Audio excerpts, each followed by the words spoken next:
That's awesome. All right. So Yeah. I'm so grateful for you to join us here today. And I was having a think just a My couple of moments pleasure. ago as to what the intention was behind this call. And the word that came to me was confidence. Confidence for our wellness advocates, confidence for our customers and our oil users, Yeah. and also instilling and Yeah. creating greater confidence in the wider community, the public, the general public, who may be seeing some of these sensationalism Yeah. articles or maybe some not so pleasant news in the media that detracts away from the beauty and the power Yeah. of these essential oils. So I think that was the word that kind of summed it up for me. It's how can we deliver and help instill some confidence in everybody that is going to see this video Yes. in some Yes. capacity. Oh, well, I hope and I'm sure that we I think we will will too. throughout this process. So Yeah. to give you a bit of an introduction, guys, as to the wonder that is Holly. So Holly, I'm going to get her to do a bit of a background brief as to where and who she's been in her past life. But from my perspective, Holly, when you first became a member of Team Bliss, I was really struck with your approachability and your humbleness and your willingness to just help us all out in that group. There was no pretension. There was no holier than thou attitude. It was just, how can I be of service to you guys? How can I help you learn along with me and absorb the knowledge that I have over my experiences from the past 15, 20 years as an aromatherapist? And how can we create that word confidence again for everybody that was part of the community? So I really appreciated the time that you took with not only me, I know there are countless other people that you have helped over the years understand perhaps something that we couldn't quite wrap our heads around, or whether we were sure we were recommending the right option for one of our customers when it came to an essential oil protocol. So I'm so grateful for everything that you've contributed and just your attitude. You have the best attitude. No. Thank you. And I have to say it was, and it continues to be a total pleasure to I learn as much off you, Beck, as you may off me. And being a part of Team Bliss, because I'm not officially a part of Team Bliss, so to have Tara welcome me in, I just felt so incredibly grateful, and to everybody in this community for welcoming each other in. That to support each other, I believe, it's the only way. It's the way. And it's anything that comes from a space of contraction or less than, I think, it's it just never works. And I love, if somebody's got a question, I want to help them, and that's one thing that my husband has always said was, he's like, well, geez, you may as well get paid for it. You're doing it all the time anyway. Like, I'll meet somebody and spend half an hour asking them all these questions and suggesting things. And he's like, yeah. So, Thank I you. love it. And so your attitude is just, it's unique. Your perspective is very unique amongst the world of the aromatherapy community, shall we say. Well, my exposure anyway. I'm slowly, through the past week, I've been exposed to more progressively minded people, shall we say, such as yourself, which has been a delight, but it certainly hasn't been the norm. So with that in mind, let's dive into some little Q&A, shall we? So Holly, we know that there are two approaches or two methodologies when it comes to aromatherapy. We've generally got the British and the French models that are spoken about. Are you able to give us a little bit of a background as to what they are and how they differ between each other? Okay, so I'm going to be really honest. You guys, like I said to Beck before in a little message, I was like, I've had very little time to prepare for this, and I studied my aromatherapy. I did my my advanced diploma 17 years ago. I completed it 17 years ago. So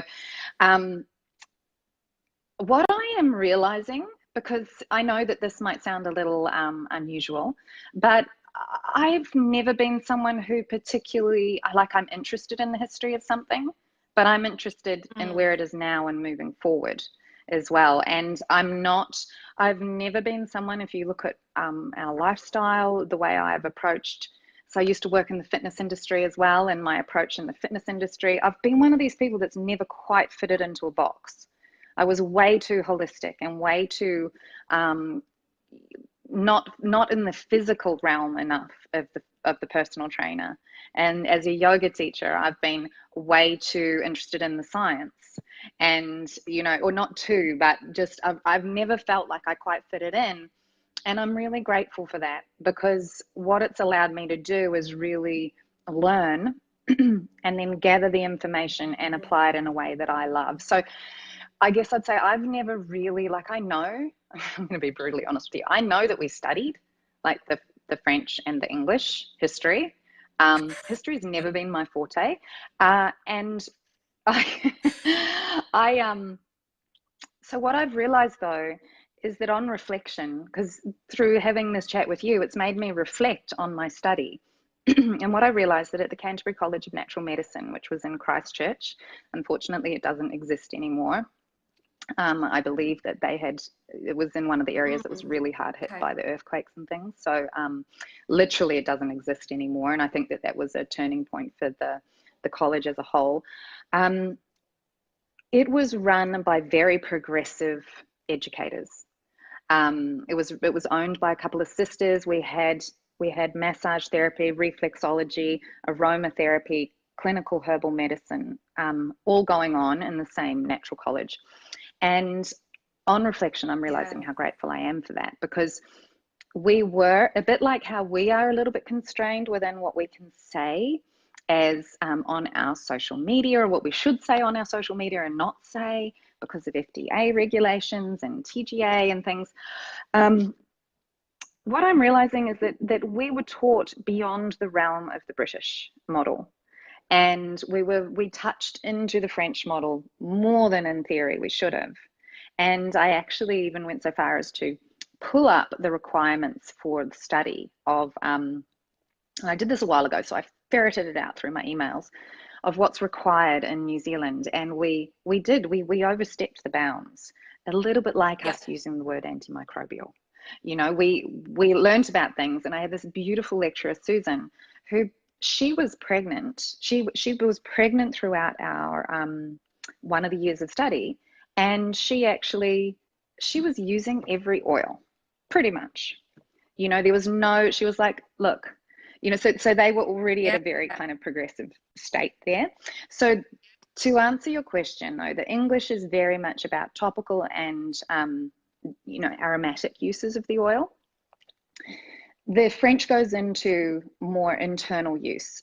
However, back in the day, it used to have to be used internally or prescribed internally very early on by doctors and French doctors. And it's, you know, the internal use, which we actually learned as well, was using more things like pessaries and things like that. So it was less oral, but more through the vagina or anus that it would be absorbed into the body. And pessaries and things. So so it's that's kind of where what we learnt, and the main difference between the two. We were a little different as well in our study, in that we really delved relatively a lot into anatomy and physiology and some of those processes. So we were kind of given stepping stones, and if you were of the mind, you could draw conclusions from it. You know, like if you're looking at metabolic pathways and then you're looking at an oil that acts in a certain way, you might go, oh, so I could use that. But they never actually taught us that.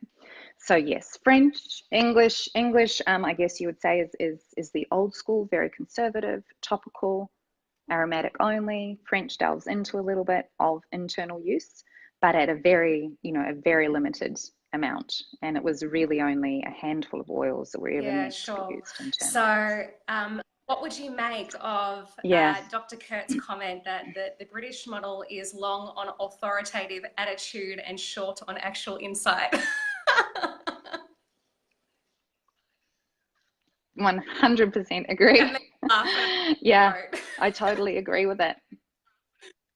I know, it's awesome. It's so true. Yeah, I really, really feel very much the same. Um, and I'd love to just say one thing that I've mentioned this a couple of times and things. I really feel that absolutely sometimes education models are wonderful and have to have structures and things is really wonderful. But as an aromatherapist, one of my greatest challenges is actually to step outside of what I have been taught. And this is where I think the model that we're seeing more now of lifestyle and people really, you know, it being the lay person. And I would say that nobody is a lay person of their body. You know, over the last generations, we are being medicated and trained out of being in touch with our body. But if there is a conscious intention to be in touch, you're not a lay person. You know what's best for you, and you can feel the you know, the impacts of oils, of anything that you use, of the energy of people that you're around, you know. So I really think that the lifestyle model that's coming in now is really I couldn't agree more with incredible. that. I'm very fortunate to have stumbled across a fantastic GP who, in our first meeting with him, he said, nobody knows the patient better than themselves.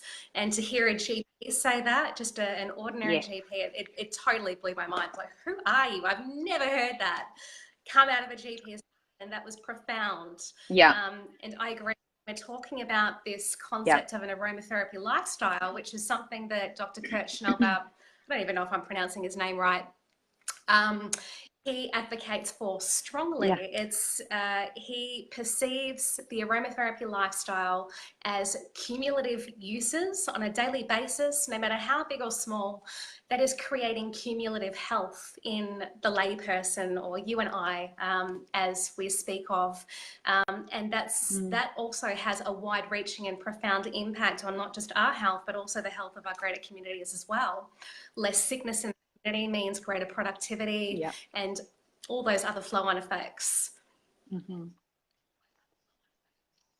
Yeah, I read a fascinating article the other day that was, I think, did it say that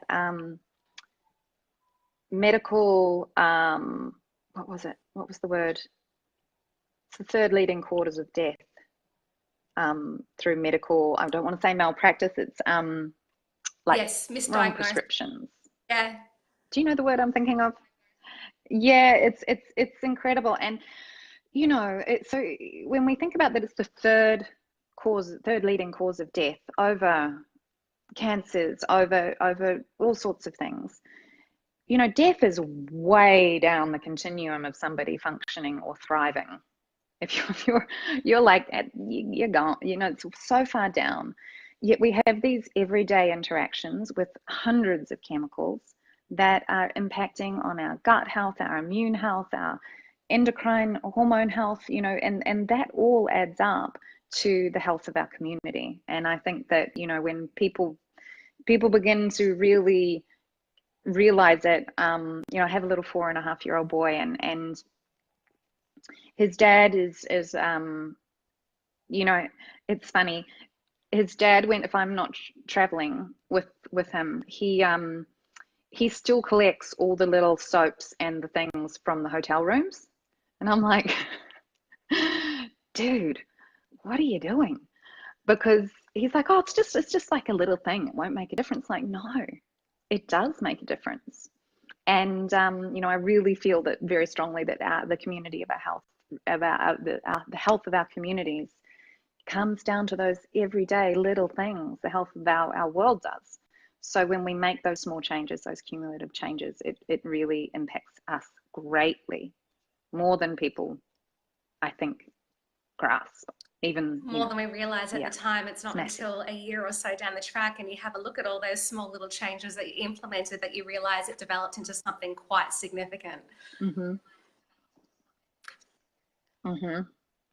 And I love that as soon as people start using essential oils, I messaged a friend the other day, and I said, I'm so happy that you are, what did I say, falling so joyfully down the rabbit hole of essential oils, because it really is. You begin, and I think it's very instinctive and very intuitive, but your body just feels that they are good, and you begin to reach for them Absolutely. more and more. So Chanel with just written in the obviously, comments, little changes every day have the biggest compound effect. We wholeheartedly agree with that. Yeah.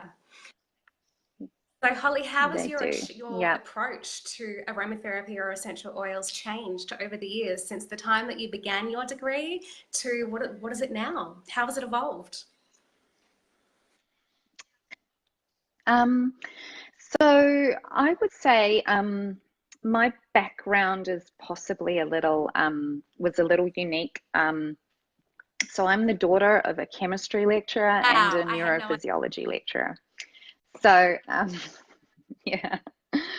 So my fascination with the human body, and then I grew up competing internationally as a gymnast. So my body was my vehicle for the thing that I adored most in the world, and it's health and well-being. So I was obviously very interested in the musculoskeletal system and the way that it worked, and everything, and that led me to study physiotherapy. I didn't actually complete my physiotherapy degree. In brutal honesty, I have a bit of a struggle with the tertiary education model, or as it Me was, too. especially back then. Yeah, yeah. I applied from high school, and I got into what's called phys ed in New Zealand, physiotherapy and medicine, and I knew that I wouldn't be able to handle medicine, because I was already too, when I was 15, I was Googling, or not Googling, Google wasn't around, but I was at the library researching, and I had photocopies of pages. I came across one when I was at home a little while ago, about Ayurveda, back in 1980, 88. So I was always kind of not really following that path, and I was always a little bit the black You sheep, won't cut obviously, within cloth. my family. Um, yeah, and so I chose not to do med. I was fascinated with the human body. So I studied at uni a lot. I had a funny glitch that the physio degree that I started, we were fast tracked. So we were starting with 200 level biochemistry and things like that. And so it was a really challenging thing. I didn't complete that degree. I went to phys ed, and when it came to graduate, they said, well, you've got no 100 level papers. So I, at that stage, went in great stubbornness, said, okay, I'm not getting my degree then. I kind of went, okay, no worries. I'm doing everything I want to do anyway. So I came to aromatherapy with a really good understanding of physiology and anatomy. And because my dad was a lecturer, I used to be a bit of a weirdo. And in time off, Yeah. I would go and sit in on med lectures, because I knew the lecturers and they wouldn't freak out about some odd person being in the back. So I kind of came to it with a pretty robust understanding of the way the body worked. And if I didn't understand it, I would research it. I would go to the library and I would look it up. And now we have Google, which is just incredible if we use it wisely.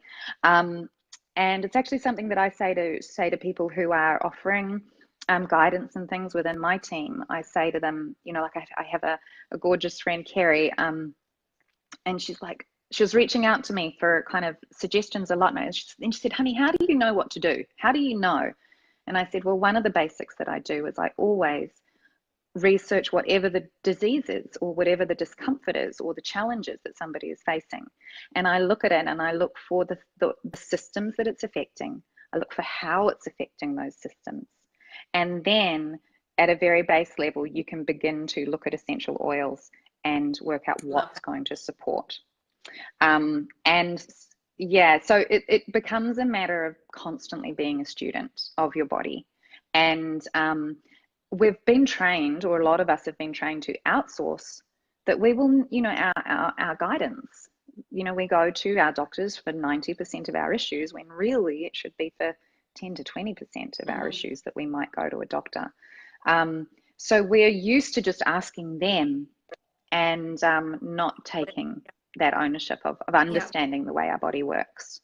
So, so my approach to aromatherapy was always a little, again, unique in that I kind of felt like, okay, I know that this affects the central nervous system, or I know that this crosses the blood-brain barrier. So this can be applied to these conditions. And so way back in the, when was it? In the early 2000s, I was kind of starting to apply it a little more clinically and medically. Now, here's the thing though. One thing we were really told about very clearly is that it's an unregulated industry. You know, it's a beautiful, beautiful offering, but being so unregulated, I chose never to use oils internally until I found doTERRA. It was only when I found doTERRA that I was like, okay, I trust this. I showed mum and dad the levels of testing they go to, what the tests were that they did, and they were blown away, and I was blown away, and I was like, all right, I feel you could see the confident using behind because, what doTERRA was offering up, saying, here is our research, go for. Yep, total transparency. Yeah, total transparency in their testing, third-party testing. It was like a joyful moment for me when I realized that about them, and quite literally immediately, as soon as I had my oils, it was the first thing that I actually started to do, because I'd pretty much waited, that long to use them orally. So yeah.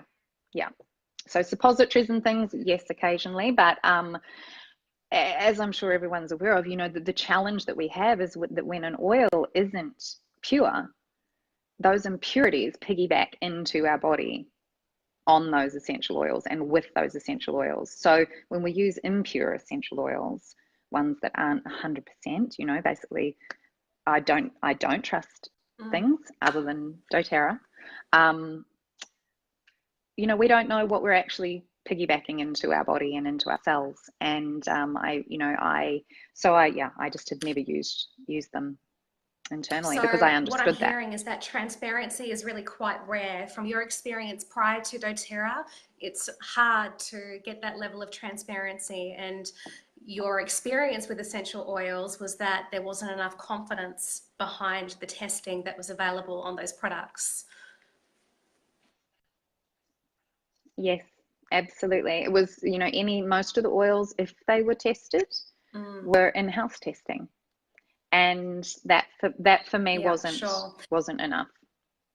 I think that if the in-house testing is backing up what third party is offering, great. But for companies to be saying, yeah, we test our oils and they're all pure, for me, that just wasn't enough when I know how the physiological way that they are working and acting within our body. I needed to know that third-party testing is just super critical, isn't it? Particularly when we see something like the Rose study, which was announced or made available at last year's Global Convention. I mean, the biological efficacy and the impact of doTERRA's oils versus other oils on the human body and in their ability to elicit a change, a biochemical change. There is no comparison to what doTERRA's do versus those other oils, isn't it right? Completely. It's honestly remarkable when you compare them. Yeah. And that was one of the first things that I noticed immediately, was where I may have been reaching for at a topical level, 5 or 6 drops of oil, I was reaching for 1, and getting a more powerful impact with 1 drop, and a shift that wasn't even happening before. You might see the edges of it happening, but it didn't really impact, and now it's like 1 drop and we're good. Did you have any negative experiences as the result of using perhaps an adulterated essential oil, one that wasn't quite pure? Is there anything that stands out in your mind that made you a little bit uncomfortable? Yeah, I remember I never had any, actually I think once I had a skin sensitization. Just thinking. The main thing that I found was that when would be using oils that were especially laced with a synthetic, um, I immediately get a headache right here, and it's always right there. It's like my little radar. As soon as I smell one, I'm like, eh. And that's what I would notice was I would be using them and get a headache, and it was just a pain that I was like, okay, we're throwing that one out. And you know, and then for 5 years, no, how long? Yep, no, 4 years, 5 years before I found doTERRA, I was doing a lot of travel. Our lifestyle was, you know, it still has been crazy amounts of travel. And so my collection got smaller and smaller. As an aromatherapist, I had quite a large collection. And as I was constantly traveling and running out, I was going to try and find them, often in different countries, and then really needing to rely on my nose and my gut feeling on it. And it definitely, what I found was, yes, there were more essential oils, but they weren't particularly good. 20 years ago, when I was, you know, studying and when I was first using essential oils, I believe that our landscape was different. You know, Monsanto wasn't the beast that it is now. And I think there's this funny thing that's happened where as essential oils have gained in popularity, that's picked up on early on. And there's been this production of oils, which is really crappy. It's you know, there's a lot of crap because people were taking advantage of the name price, of it. right? It's all about the lowest price. Yes. Yes, yes. But I think that 20 years ago, what was being produced was generally as pure as they could make it, but because it was in such small batches, it wasn't a popular item. So you know, there was no need for that. Yeah. So I think that unwittingly, what I was observing and reacting to over years was this shift in the essential oil market, and which I think also then when I found doTERRA, I was just kind of like, holy smokes, okay, here we go. Actually exists again. The It's real been deal. 10 years since I've seen an oil of this quality, and here it is again. And to be honest, I've never seen oils of this quality, even from 20 years ago. I don't remember Did you using ever oils lose of this quality. confidence during that dark period where you were seeing mass produced and more industrialized essential oils appearing on the market? As an aromatherapist, did you ever lose confidence in the fact that you had the right tools to work with?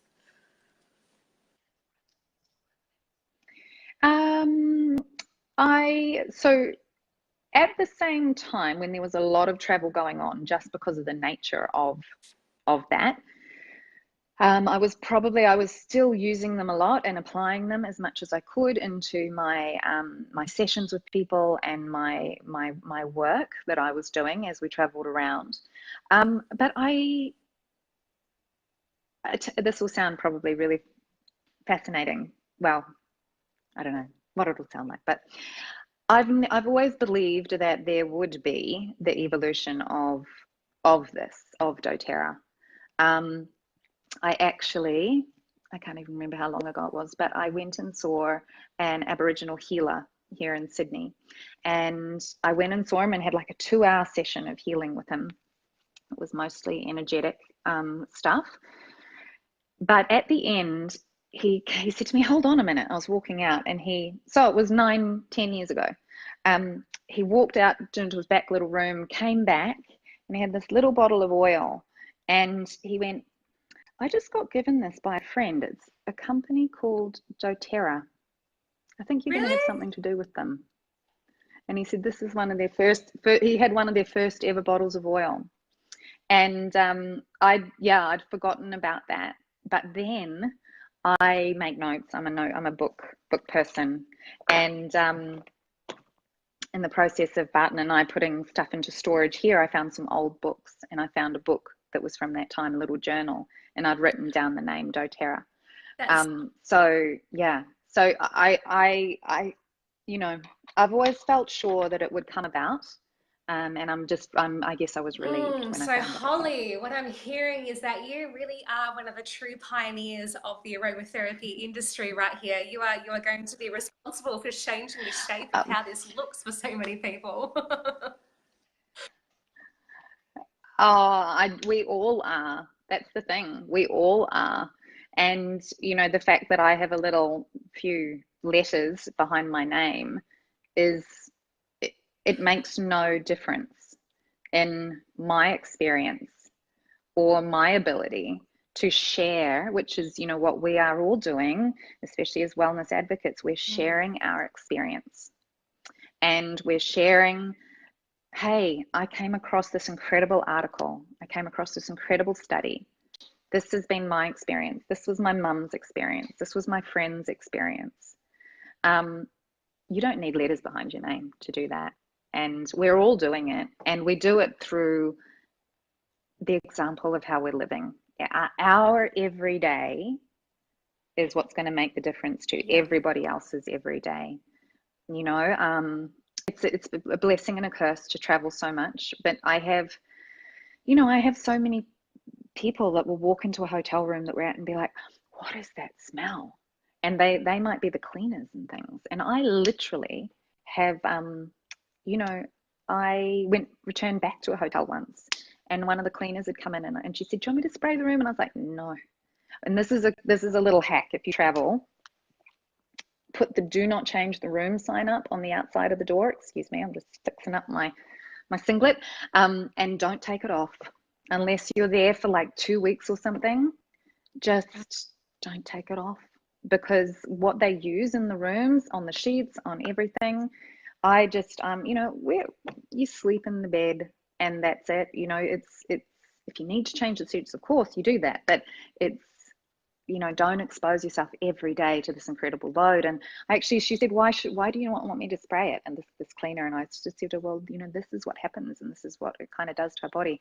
I returned to there, and I saw her, and now she said, now I wear gloves every day at work, and she has a mask with a filter, and she started doing that. And she said to me, I can't believe the difference this has made to my health. There's a study So, out, there was a study that came out last year about the respiratory conditions of cleaners.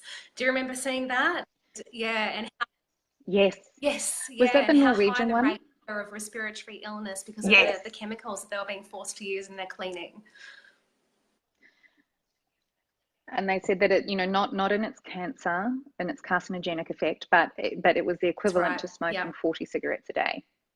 Was, I believe, what that study said, the effect on your respiratory system. And the same thing can happen to us, just as people going about our life, cleaning our homes, caring for our family, if we're not conscious of what we're choosing to use. Yes.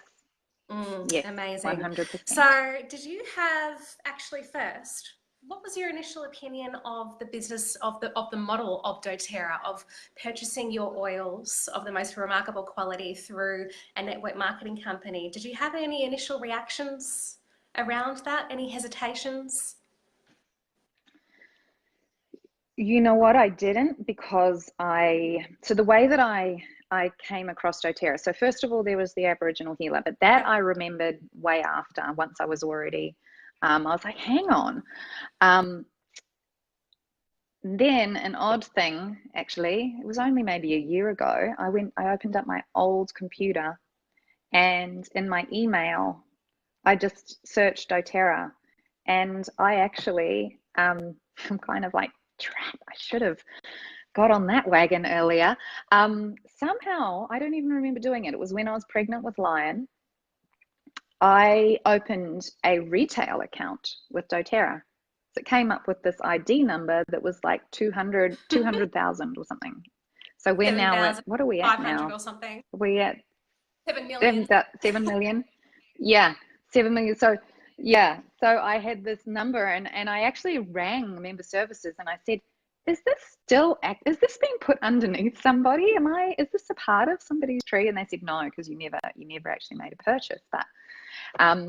But it was, yeah, I didn't, because the way that I came across them was in Hawaii. I went down to the beach one day, and there was some other mamas who were all, and we got talking about home birth, which ultimately I didn't have. I planned that, but I ended up having a cesarean. But they had done home births, and we all had our babies playing in the water. And then the topic of essential oils came up, and one girl said to me, "Oh, I use DoTERRA," and I was like, "What? Do you have many of their oils? Because I need to buy a whole bunch of oils." And she said, "Yeah, I do." She said, "Do you want to come over and you can smell them?" And I went over and smelt her oils and was immediately blown away, like gobsmacked by some of them. And it came to things like, so I actually have my oils right beside me. It came to things like geranium, which previously I could not stand the smell of. And even post giving birth, I still couldn't stand the smell of it. And I smelt their geranium and it was divine. And I was like, oh, hang on, there's something going on here. So I literally went through and reached for all the oils that had caused some type of response in me that was not favorable. And there wasn't a single one. So and my nose was pretty good. So yeah, I didn't, that basic decision, do I have a problem with this being a network marketing company, was completely overridden by the quality of the oils. And then at a very foundational level too, I don't, I knew enough because Barton had actually, he had been involved a little bit in a network marketing company. It was one that was to do with holidays. And I forget what it was called, Dream Trips or Dream something. So I'd been a little bit exposed to it, a little. And I'd been exposed to it being done in not a particularly good way. So when I looked at this and went, these are the best oils I've ever experienced in the world. And there's a structure where I can actually help people and do what I want to do anyway and be paid for it. I have no issue with it. No issue with it at all. And when I looked into doTERRA and their owners and Healing Hands and the sustainability, it ticked every box. I had a few boxes, and it ticked everything. If I was going to, as an aromatherapist, put my professional reputation behind a company, I needed to know that on every level I felt really happy with it, and I did. So yeah, there was never an issue with it. So I had some exposure to network marketing companies through my dad. He was involved with Amway going back when I was, I think he started that when I was about 6 or 8, and then after that he delved into USANA, which is a vitamin supplement company. And I remember getting dragged along to his business meetings. I don't know why he took a 12-year-old to these business meetings, but here I was in a room full of adults wearing suits. It was suits galore, and it was all very rah, rah, rah, and it was a completely different experience to what we know doTERRA to be when it comes to a community and a culture. Yeah. And, the thing that I also loved about it was, I wasn't looking for a network marketing option, that I wasn't kind of like, okay, I want to be a network marketer. I was looking for oils. And what I quickly realized was that they actually solved a huge problem for me, that I was not, I don't want to spend time going to the post office and posting oils to people. I had the problem that if I spoke to, because we'd be moving around a lot, and I might meet somebody who lived in France, and this literally did happen, and they would reach out to me again and say, well, what should I use, what should I do? And it would be very difficult for me to be able to prescribe because I had no idea of the quality of oil that they were buying. So it solved so many problems for me as an aromatherapist. It allowed me to know what people were getting globally. It looked after all the e-commerce of it. all the postage, member support, everything, you know, that was all handed, and it allowed me to Mm. do what I love to do, which all of us obviously love to do as well, which is just share our experience of these beautiful Thank you. I oils. love that. So you touched on this a little bit earlier, and that was the discussion around how does it feel to be educating the layperson, just the everyday person who is looking to incorporate essential oils. As an aromatherapist, I can imagine that could be a challenging concept for others out there, but it wasn't so much of a challenging concept for you. You seem to have embraced the idea that teaching Mm. the layperson is powerful to create ripples of change, positive change through the community. Oh my goodness, yes, absolutely. And it's you know, for it, it's like I know I'm in a different position than a lot of people, and actually for my business within DoTERRA, being an aromatherapist is quite possibly one of the greatest hurdles that I have, because I would guarantee you that I can go to a class and share information, and I'll share information that is, you know, experiences and the very nuts and bolts. I'm certainly not talking about metabolic pathways and the different chemical constituents of oils. Um, I'm talking the way you do, and the way all of us do whenever we help support people. But then a lot of people are like, oh, but I'm not an aromatherapist. I can't do what you do. And so from that business perspective, I would love to potentially flip it on its ear for a lot of people who are teaching and sharing and saying and feeling this, oh my gosh, I Mm, need to have a qualification. Trust me, having a qualification doesn't necessarily help you sure. in the grander scheme of things. Um, so I adore teaching people how to take a beautiful little bottle of On Guard, and how this one oil can completely Mm, transform the health of their family. You know, through chucking out everything that is under their sink and a lot of the stuff that might be in their bathroom, and, you know, diffusing it when, you know, in the house when you need to, appreciating the energetic side to it too, which you know, this is obviously a massive conversation that could happen another time, but a lot of people get confused around the emotional kind of application of oils. And I always say to people, it's really simple. Normally, I mean, there's a lot of nuances to it, but the very basics, if you look at what it does physically, it does the same thing nearly mm, at an emotional level too. So this is our protective blend. It's protecting us. It protects us at an emotional level. If you know you're going into conversations with people where there's strange energy dynamics, or you feel people's hooks getting into you, this is the one. Put it in your auric field, put it on your body. At every level of our body, it's just yeah. going to be supporting us. So yeah, so I really I love that. I love encouraging you know, anyone to begin to share, because it's the most I think it's one of the most powerful things that we can do is, if you have an experience with your oils, tell your friends about it.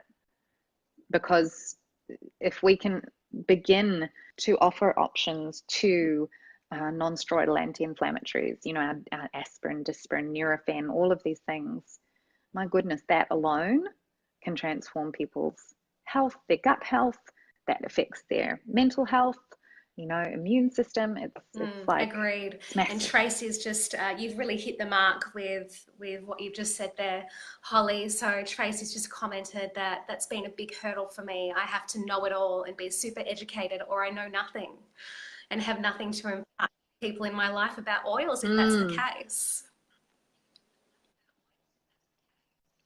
Yeah, well, it's so, I mean, I would really invite you to just set that one down.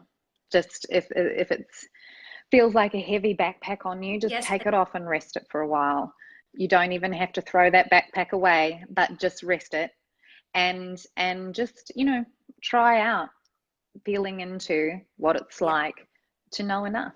And that's where I think really it's so important that we, and this also keeps us compliant when we share our experiences, when we talk to our friends who have used the oils and they have experiences, make mental notes of them, write them down so that you can begin to Catalog. form this you know, this catalog, a body of work of your experiences and other people's who you trust, and then you can share those, because that's more powerful than saying to somebody, well, it's the sesquiterpene that crosses the blood-brain barrier and it does this. And you know, people don't want to know that. They want to know, is it going to get rid of my migraines? Yes. Okay, good. Awesome. It really So is that yeah, simple, isn't it? And the thing is that doTERRA has laid out the most it amazing is. resources for us. There is a ton of incredible information on their website, not to mention our apps and the various books that we can purchase.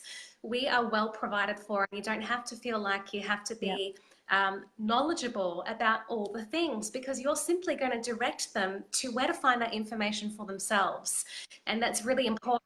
They are going to be the guardians over Exactly. their own body and become self-sufficient in their own personal wellness.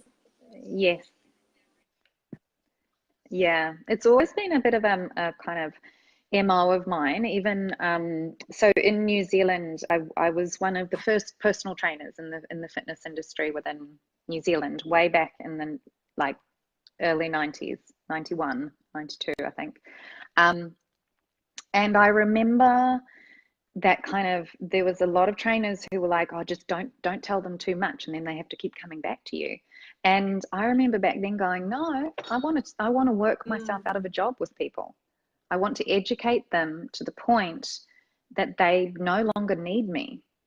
And I really believe that if we as wellness advocates say to people, this book, and for me personally, The Essential Life, I think is a fantastic book.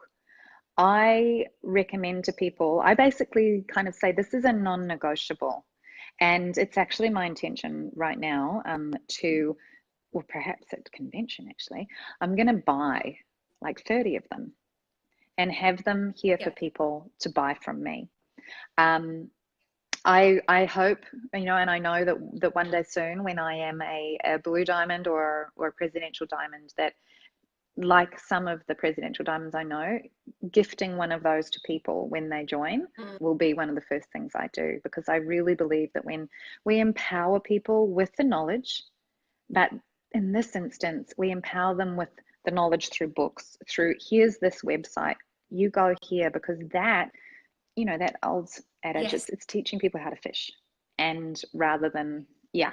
So that's what we've got to do. And again, it keeps us compliant. So I actually, yeah, it's to get these qualifications. I love that people want to know more and understand more. And if that's your jam and you really, you know, you're a bit of a studying geek like Beck and I, that's amazing. But don't feel you have to. I've witnessed too many people love their oils but never move beyond that because they feel so constrained by it, and I'm just like, you just don't need it. And if anything, it becomes, you know, Yeah. it can be a hindrance. Yep. And I just want So to say, just seconding what yeah, Holly has just so beautifully put into words here, is that for everybody watching, you know exactly where to find the answers that you need. Maybe you just haven't looked.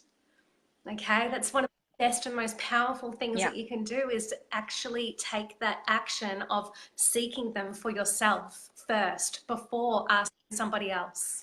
yeah. I have a couple of people, and they'll possibly see this or hear it at some point in the future, but who consistently reach out to me saying, oh my gosh, this has happened. You know, this is years into them having their doTERRA account. And now I literally just have a one-line reply, which is like, have you looked in your book? And then they're like, oh no, okay, I'll look in the book. And then they always come back and go, oh my gosh, that book's incredible. Yes, it is. So it's like now there's this one line, Yeah, have you looked in the book? Like, no. Yeah. Yes, So look in the absolutely. And if book. you don't have a book, get yourself a book. That's one of the most powerful things that you can do too. Yes. And I actually say to people, if they can't afford to get it at the time of enrolling, I say to them on our, our catch-up call, I say to them, I want you to prioritize this book over Mm, getting any other mm. oil, anything. It's the same cost as a non-guard. So get the book, and that's going to be your next thing you get, the book. And then Yep, ideally the emotions book absolutely. as well. Thank But you. All right, which you yeah, kind of just made a beautiful segue you're into what welcome. I was going to touch on next, and that's the concept of sensitization. What are the real risks around Hmm. sensitization or having an adverse reaction from our essential oils? Is it really as scary as articles make it out to be? Is it really that risky? Talk us through some of the ways that we can mitigate those potential risks, Mm, of which are very small. yes, yes. So when we compare the adverse effects of even just one group, um, so sensitization, when we compare it to pharmaceutical stuff, it's not even a blip. It's not even, it's so tiny. And uh, the most that I've ever seen happen myself is a slight skin reaction. And that has Mm-hmm. been when it's been a spicy oil, a hot oil, Mm-hmm. um, cloves. Some people are, cinnamon for some, cassia. Cassia is probably one of the most, um, yeah, cassia.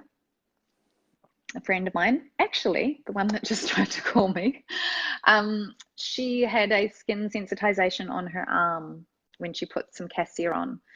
And that is in my 17 years as a qualified aromatherapist, but 20 years using oils. That is the greatest skin. That's the greatest reaction I've seen.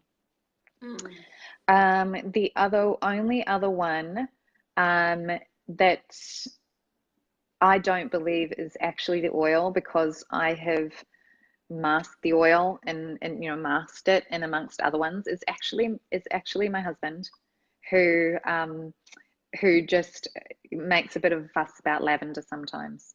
But I Yep. don't think that it makes him a little bit. He says that he thinks it makes him snuffly, but I Yep. actually believe that it's when his histamine levels are elevated, when his inflammation is elevated in his body, and I believe that it has more to do with other stuff that's gone on during the day than that might be the final little trigger. But that's it, like a little bit of a snotty nose.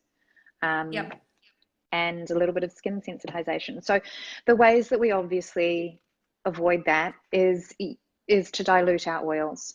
And there are times that using oils neat, I personally have no problem with. They are times, for example, uh, we've my husband works in the surf industry, so I'm often around reefs and things like that, and people going at high speed on a board across water this deep. And unfortunately, sometimes some of them are guests of ours, and they may get a little bit beaten up by a reef, which is a living organism. So one guy a year ago pretty much sliced off this whole pad of muscle kind of on his hand, and tough bloke, didn't want anything to be on it too much, but it just kept oozing and oozing. And so eventually I said to him, look, do you want me to, can I look at it with these oils?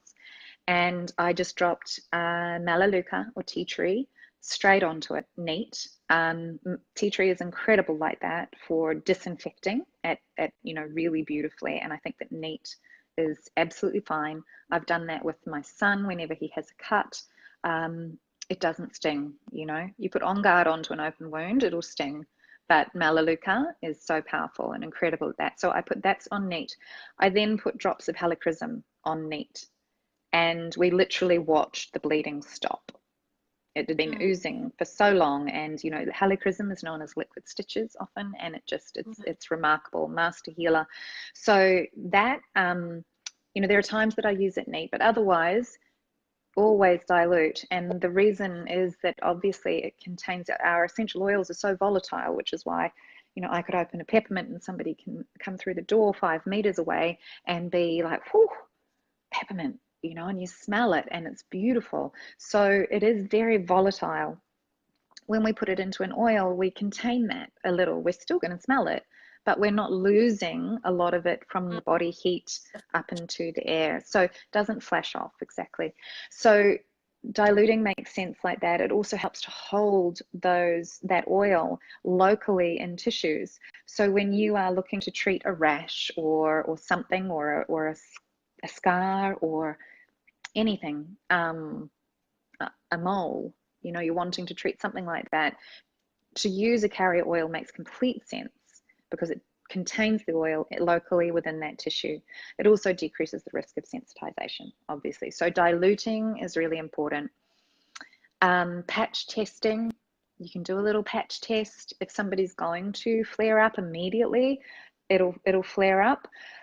However, I'm just going to be brutally honest with you. I don't patch test everybody for every oil beforehand. You know, it's if somebody's presenting with that if they look like they are very kind of atopic, or they have a lot of atopic symptoms, you know, eczema, asthma, these things that suggest that there is a volatility, especially to the skin, psoriasis, eczema, things like that. Obviously, we patch test because, and especially in the areas of eczema, you know, that's obviously a much more holistic system issue. Yeah, systemic issue. But we, you know, a lot of the oils that are often recommended for eczema, my experience from, you know, having, because this knowledge has been around for a long time, is that a lot of those are actually, they're too strong. Even at a very diluted level, they can be a little bit too harsh for people who are really suffering from eczema and psoriasis. So I've been so thrilled to see Yarrow Pom and Blue Tansy make their way into our little toolkit. Yeah, because they're gentler options. They're gentler. They're so anti-inflammatory, and you know, they are really beautiful for a lot of people that you know, tea tree, even lavender and frankincense. So there are three that are really commonly suggested for skin. My experience is that they, you know, used at higher dosages can be a little bit much for a lot of people with their skin, especially as we detox and become, a lot of my experience also has shown that, and colleagues of mine as well, you know, that as we become cleaner and as we have detoxed, our sensitivity to oils, and I don't mean this in a sensitization, but it gets more acute. So as you become a cleaner vessel, you actually need to use less oil. Yes. Which is great. Yeah, absolutely. And you just arrived at something that was burbling away in my head. And that's the notion that if somebody is perhaps experiencing a chronic health situation, maybe there is a significant systemic issue happening, what advice would you give them when they are just beginning to use oils? Would you recommend that they start at a lower dose or a gentler approach to see what their tolerance levels are? Or would you encourage them to get stuck straight in there to clean out the body, as you say, and clean a vessel much more quickly? Yes. So, you know, it depends on the systemic issue that we're talking about, but I wholeheartedly love and adore the Cleanse and Restore Kit. I think that is incredible. However, I have had some people reach out to me who have had really, you know, very significant health issues where they pretty much, I had one lady, and wouldn't you know it, the name of her condition is just like gone out the window. but she has a very overactive histamine response in the body, and she is in a lot of pain, a lot of inflammation, a lot of pain in her body. She kind of can only eat a few foods, and so she's Yeah. malnourished now. And so for somebody like her to come in and go, okay, we're going to start by sorting out your gut. We're gonna go in there and do that. Way too much. I started her on lifelong vitality, and she was like, oh, I don't know about this. And I said, we're going to start with a quarter dose. That's it. 1 tablet of each. And over the space of about 2 months, we've built up to a full dose. She now has that on LRP every None. month, because she's like, I am not being without it. She's got a stockpile of like 3 or 4 just in case. And because I always, there's 2 things that I really feel. Obviously, as we're learning more and more about gut health is so important.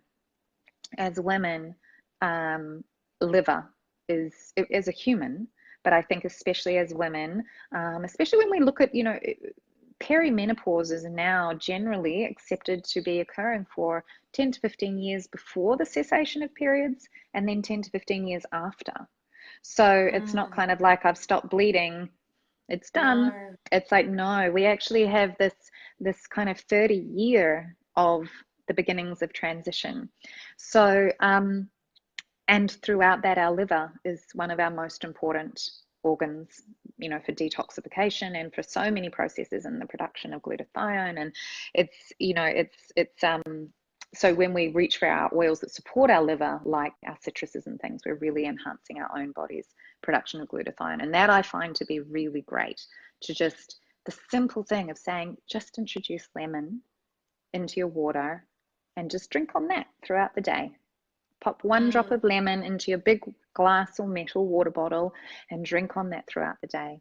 Makes such a difference, So beginning with these smaller things, but always addressing gut health, which I know you I'm sure you agree with, Beck. And then really it comes down to how big their systemic issue is.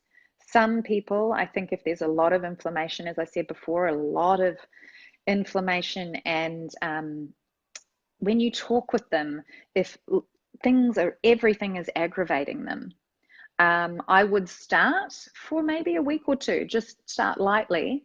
And if they're handling everything well, then at that point I'd say, okay, let's come in. We're gonna start to clear this out. And I love the cleanse and restore kit for that. Creating those layers. Yeah. And I actually, it's kind of like, it's a bit like an onion, I've looked at, and I'm actually in the process of developing a course that is about exactly that. It's bringing creating the essential oil lifestyle. So really just layering stuff on until, you'll turn around in 6 months' time and just kind of have an entirely overhauled home, entirely overhauled way of working prophylactically and preventatively with our health. I love that. Yeah, I do.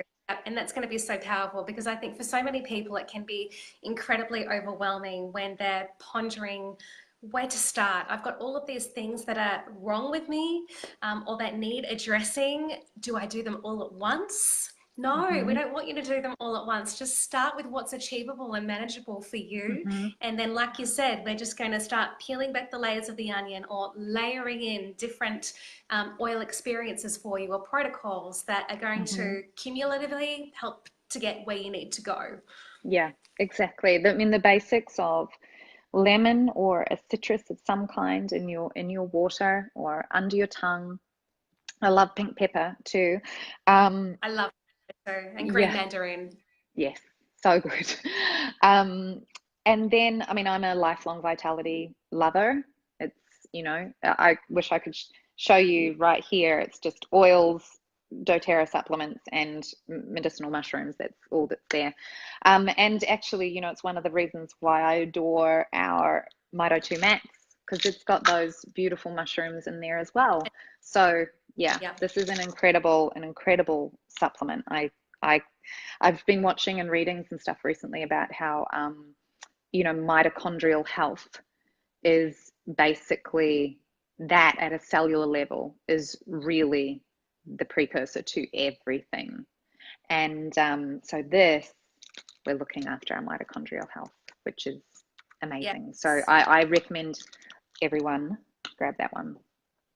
Yeah, agreed. The Alpha CRS and the Mito 2 Max combined, those two are just, they're powerhouses for looking after and protecting our mitochondria. Yeah. Totally. Yeah. And on that little note, I've got a really funny little anecdote for you. So both Warren and I have been doing quite an extensive gamut of testing for our own personal health. And we had our glutathione levels tested over various different times. Me, who consumes citrus oils on the daily and has done since I first became introduced to doTERRA, my glutathione levels are just, I'm doing really good. Versus Yay. Warren doesn't consume citrus oils. His were below average. So what we're going to be doing is we'll test his glutathione levels in maybe 3 months' time. He's having grapefruit and lemon on the daily now in his water, and we're going to look at what the change is. I love that you're doing it so transparently, Beck. I just used to do it to my husband, but not tell him, and used to just watch the shifts in his mood and different things. And I got to say, I mean, he's one of these guys who goes and surfs massive waves. He tow surfs in Hawaii into 60-foot waves and things like that. And I really decided one year I was going to check it out. So the month before we went, I started him on Lifelong Vitality, Deep Blue Polyphenol Complex, and digestive enzymes, our Terrazyme. And we got there, and he's he's quite a skinny guy. He doesn't train. Nutrition leaves a lot to be desired. If I find McDonald's receipts and things, I'm just like, oh God, what are you doing? But so he got there, and I remember he was like day 3. We got there, it was massive, and he came into the house and he was like standing there dripping, and he went, I'm not sore. Normally I'd be like unable to move about now. And I went, oh, do you think it could be the supplements? He was like, nah. I went, okay. So I took him off them. And even though he was becoming more conditioned and used to everything he was doing, his mood shifted, his sleep shifted. He started getting really sore. And that was even as he became more conditioned for the surf. His physiological response was that he was becoming less healthy. So I believe that those, when we're looking at anything as well, anybody, I'm kind of like, yeah, jump on that for sure. I think for men, they're evidence-based. They need to experience a result before they believe it. And I'm fortunate to have found a fantastic functional practitioner who is a doTERRA advocate herself. And so to hear it from another professional to say, you must do this, it was like, okay, well, I'm not going to argue with that. She's telling me what I've got to do, so I'm just going to do it. Right. Yeah. I've been saying it for years. I know. We're just like, Exactly. Awesome. Okay, so Holly, on that note, what does your own personal wellness regime look like at the moment? Does it change on a daily basis? I know that lifelong vitality is the cornerstone for you. What else? Okay, so yes, I am, I don't necessarily think that everybody needs to take all the supplements all the time. Lifelong vitality, yes. Terrazyme, yes. Mito 2 Max, yes. I also take Deep Blue Polyphenol Complex. I take that daily, and I take DDR Prime daily. And the main reasons that I do that are that our lifestyle. So I'm actually in the process of really changing my lifestyle, because my own personal health and happiness has slowly become gone on the decline, basically, especially my physical health, because we move a lot, and within the first 14 weeks of the year, I think we had been to 3 continents, 5 countries, and kind of moving around in amongst them as well. So there's a lot of shifting, a lot of changing. So for me, I feel that I'm not somebody who's built to do that all the time. So my current health regime is really there to very much support physical and emotional and environmental stressors that have been around for a long time. So I've recently started taking the phytoestrogen complex as well, which I wish I'd started sooner. I really wish I had jumped on this one a lot sooner. This is incredible, and the thing that I am finding is that it really actually supports my sleep beautifully, which I adore. So if I was to talk you through my day, it basically begins with water with citrus oils in it. I have my morning dose of lifelong vitality. I have a cup of tea with my adaptogenic medicinal mushrooms in. Yep. And then there is water. The water always has an oil in it. And then throughout the day, my oil protocol really shifts depending on what I'm needing.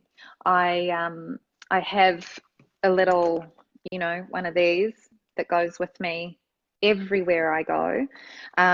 So if I was to look through there at the moment, you find jasmine, magnolia, rose, manuka, amavi, which, did you try this one, Beck? Yeah, I love that. I think that's an incredible oil. I'm that excited about the Buddha wood. I have tea tree, peace, and lavender. I have bottles of copaiba and frankie. I always have a drop of frankincense under my tongue morning and night. And I do the same with copaiba. I have easy air, beautiful. I have one of these that is just like an immune bomb. So it has melissa, turmeric, on guard, lemon, oregano, I nearly said oregano, pink pepper, and thyme. So beautiful. Just out of interest, I mean, it might be interesting or maybe not. I find for my body, what I've learned about my body is that it responds way better to thyme than it does oregano. So I still used oregano, but thyme is she's my girl when there's ever a gnarly infection, anything going on like that. I love thyme, and thyme paired with lemon for me. What was that, Beck? I wholeheartedly second that. Thyme is the powerhouse choice for me over oregano. Yeah. It just resonates with my body better for whatever reason. That maybe it's a female thing. I'm not sure. It could be. It could be. Yeah. So I have this. I have a blend that a beautiful friend made, which has some crystals and some of the dry herb in it too, of chamomile, and then my Claricalm. So that's kind of, those ones are on use throughout the day, and the ways that I'm using them at the moment, a lot of it is around supporting me emotionally. So I'm really looking for, a lot of magnolia is going on the oil of compassion. So that's compassion for myself. Just in total transparency, my choice to stop traveling, or as much, there'll always be a bit, it's not been accepted very, very graciously. So, and obviously it then adds to a financial load, because all of a sudden you're paying rent and things that we weren't doing before, whereas we traveled around so much. So I'm really looking for support and compassion and fortification, that Amavi. It's such a grounding, strong blend. So really dropping into myself and my truth, and standing in really what is needed for me right now and for my son. So those peace, I find just a powerhouse of an oil for really just calming the whole central nervous system. I adore peace. And lavender, the oil of communication. I love doTERRA's lavender. I liked other lavender. I love doTERRA's lavender. So yeah, so that's kind of where I'm reaching for. And throughout the day, you know, I have I don't know if any of you guys grabbed this little diffuser. It was the car Yes. one. Yes. It's such a good diffuser. I love it. So I obviously have it going in the house. So I have the citrus bloom and spearmint in there. So I chose, yeah, I chose spearmint because it's you know, the oil of confident speech. I love the aroma of it, and then citrus bloom is just divine. If you haven't grabbed, there's that little extra. They've opened it up. I literally watched the numbers on their social media to click over to 50,000. So I logged on. I was like, okay, I'm waiting, and I got it. I got another 4 coming my way. So I love that. So that oil is just beautiful for me with all those citruses, and then the magnolia in there. It's just beautiful. Mm, amazing. So Yeah. you've got quite the repertoire there. When it comes to application sites, Yep. do you have a preference or do you have any guidance around what application sites or methods of application are the right choice for different needs? Yeah. I so my journey into health and well-being is you know, kind of led me on a beautiful path, and I have an incredible practitioner friend, Alison, who is a chiropractor and applied kinesiologist and Mm, theta healer. One of my dearest friends, Patrice, is a beautiful theta healer and life coach, and I work at maintaining my health and well-being with both of those women. Um, so the thing that I often do, if I'm looking for emotional support from an oil, I will sit with it, work very intuitively off it, and kind of sit with it. And literally, if you're somebody who meditates and you really want to understand more what your body needs, I would suggest, you know, beautiful meditation where you actually you might gather your emotional self or your inner child or and yourself around a fire, or just to come together and literally ask them what they need. What do you need and where do you need it? So my emotional application of oils, when it's for emotional support, it is often kind of, you know, solar plexus, heart. If you're feeling it in your heart, really go for where your mm, body is feeling it. You know, if you know that when you're under stress, your hips get really tight, absolutely, mm, we want to inhale the oil and get that shift in our neurotransmitters and shifting our mood and our emotions, but it's probably presenting in the body somewhere too. So love that part of your body. It might be a knee injury, it might be a foot, it could be a big toe, but pop it on there too. And you know, and really, I think that when we begin to do that, we acknowledge the interconnectedness of our systems, and we yeah, are one system. So I think that yeah, when we're doing that, that's a beautiful way to really support the body, and not to, you know, and this is again where you have the education of anatomy and physiology. It's like you learn that this is this system, but it's all together. It's all tied in, and really listen to your gut on things. If you're feeling like mm, you're emotional about something, and you know, or you have a conversation with somebody, and then all of a sudden your neck is out and it's feeling a bit sore for a couple of days, apply oils into that space on the neck to support that yeah, emotion, to support you moving through it. Yeah, so yeah, that's definitely. Otherwise, more generally, I mean, it is pretty kind of simple in a lot of ways. You know, if you're working with hormonal support for our for women, for men, you know, putting it over the reproductive system. You know, when you apply Claricalm, putting it over your ovaries, your uterus, breathing it in, always breathing it in. I do love also kind of reaching a little bit into, which I need to do a lot more study into, but meridian lines and things as mm, well, if that interests you, getting into that. But otherwise, as a safe bet, upper chest, if you're not sensitive, you know, make sure you're good with the oils, is a beautiful spot, obviously, for heart. But at night, I always apply our sleep oils to the upper chest because you're just constantly breathing it. A lot of people apply to the soles of feet. The soles of feet is great too. You know, there's so many sweat glands there, and so the oils can come in into the sole of through the sole of the foot really well. But the spine also, I think the spine, when we're just in that proximity to the central nervous system, it's a great place. And then if we're using internally, obviously under the tongue, roof of the mouth, yeah, that's kind of yeah. I'm a fan of the spine too, because we've got all that beautiful, delicious cerebrospinal fluid that's just constantly flowing and in motion, going up and down our spine and through our brain. I can't help but that if we're applying an essential oil close to where that fluid resides, that it's just going to traverse and get exactly where it needs to go. Absolutely. Yeah. And so if we're looking to achieve a really quick change versus perhaps, no, let's go with a really quick change in either a state or a mood. Is there a better approach or a better site of application that we might want to consider? So, for example, if we were in great pain, let's say we had a lot of systemic pain, would you choose, for example, under the tongue versus on the soles of the feet? How would you approach that? Yes.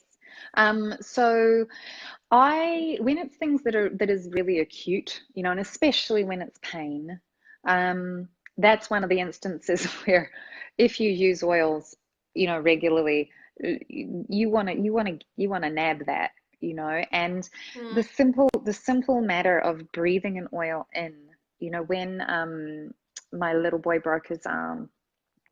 And I don't say this in any context other than that it is a fact.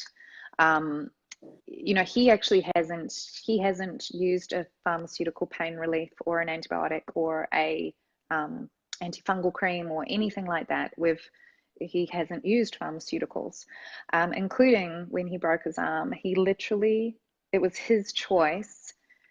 He took one sniff of this syringe of pain relief that they wanted to give him, and he was just like, no way, mama, no, I just need the oils. Get me the oils, mama. And I just had him huffing on lavender.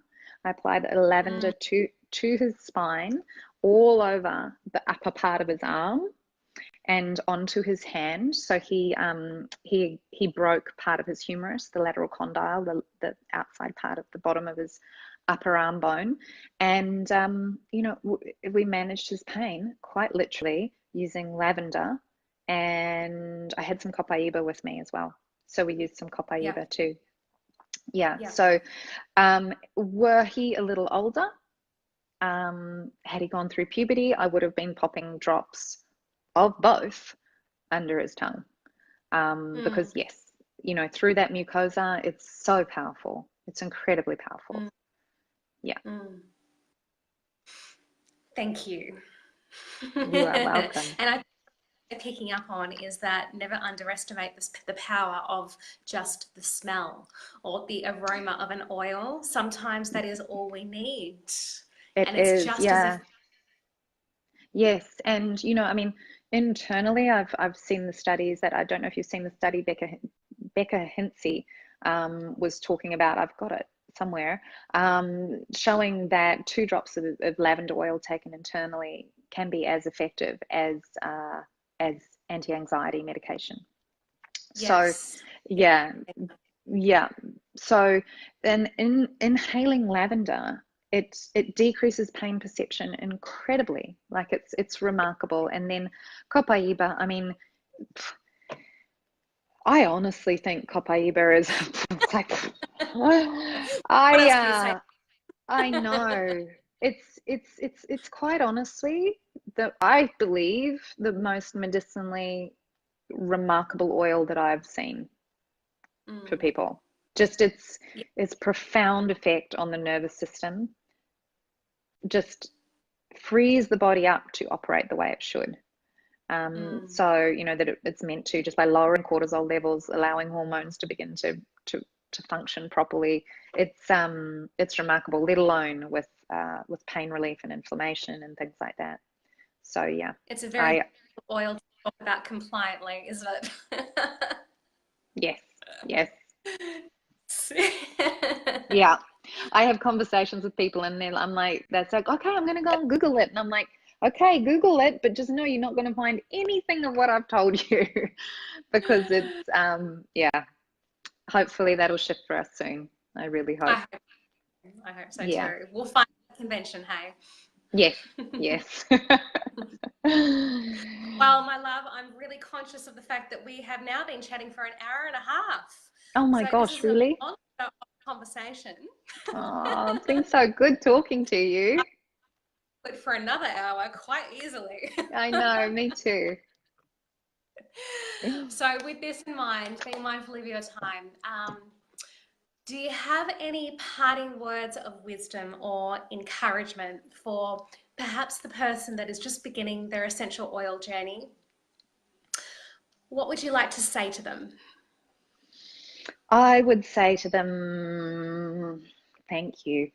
Like, truly thank you for trusting whoever introduced you to them, and also your gut, your intuition, because I really, that is everybody's superpower. And I really feel that if we can get quiet enough to hear that, the call of natural health solutions, and of which essential oils, I've obviously been educated in schools, and I've looked at so many different things, different modalities. Essential oils they're golden. They are unique. The way they work in our body, they are changing people's health and well-being, which is why we see, I refer to it as the FDA have put a muzzle on us, because that this is the biggest threat that they have felt, is because of nature and because of these beautiful oils. So reach for them, trust your gut, trust your intuition. We have a cellular knowledge about what is right for us and what isn't. You don't need some big fancy letters or a qualification behind your name to know if something is improving your health or supporting you and your children and your loved ones, your animals, your friends. Like, really lean into it, trust it. And when you have those times, which invariably happen, and people are like, oh, that must have been a fluke, it can't be the oils. It is. It's the way they work. So really just yeah, lean into them, and sit with them. And if you're a sciencey brain, be a little methodical about it if you want.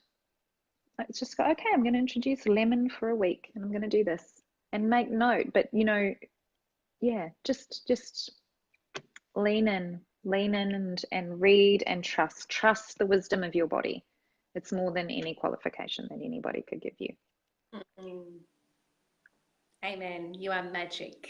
Thank you for just the words of my heart. Oh, Beck, thank you, honey, because honestly, I adore you, and I adore the energy and the integrity that you are bringing to this industry. I really do. You are a powerhouse, and everyone who's under your wing and your guidance can feel so proud and at ease. So thank you so Thank much. you. I want us to be proud. I don't want us to be scared. I want us to be looked back upon as the warriors that did. Yeah, The warriors and I'm that were behind, yeah, to just do away with the junk talk that we see, and to be such beacons of integrity, as you said, mm, for the greater good of what doTERRA is doing, because we yes, know it's a powerful movement, and we can speak a little cultish about it sometimes because we truly believe in it, and yeah, the power it has to create change. mm, That is going to happen so much more quickly if we can have credibility around our actions, better educate ourselves, and be mm, really strong and courageous in how we approach it. absolutely. It's completely that. And so feel confident, feel strong in what you are experiencing in your body. It's a very different feeling when we inhale peppermint and we apply some to our temples and it relieves our headache, or we put some frankincense under our tongue. There's a different sensation in our body than when we take a Nurofen. You know, trust those feelings. That would be my one, and I've been thinking about this advice, this thought is, we need it in all of life, but use the oils as a vehicle to become more present in your life. You know, whenever you're using them, inhaling them, applying them, take a moment, feel it, feel what's going on. Yeah. Because that connection to nature being reestablished, your connection to self. Yeah. Exactly. Yes, you're getting a lot of amens, Holly. I'm watching the comments here. Yay. If I clap and say bravo, bravo. And if I could hear the claps of the audience, I'm sure they'd be doing the same thing. Yeah. Cool. Thank you so much for taking the time to chat with us. My pleasure, love. I'm so grateful to have you as the warrior of your industry, who is also leading the way to create change. You're incredibly important. What you are doing is incredibly important. And I cannot wait to share this with my platforms and hopefully on yours too. Yes, I'd love to show that there is such a beautiful way that we can integrate as lay people and professionals. Yes, 100%. Thank you. All right, beauty. Yay! Have the best of afternoons, and I'll be in touch with you really shortly. Okay. See you, love. Bye. Thank you, everyone. Bye. Thank you.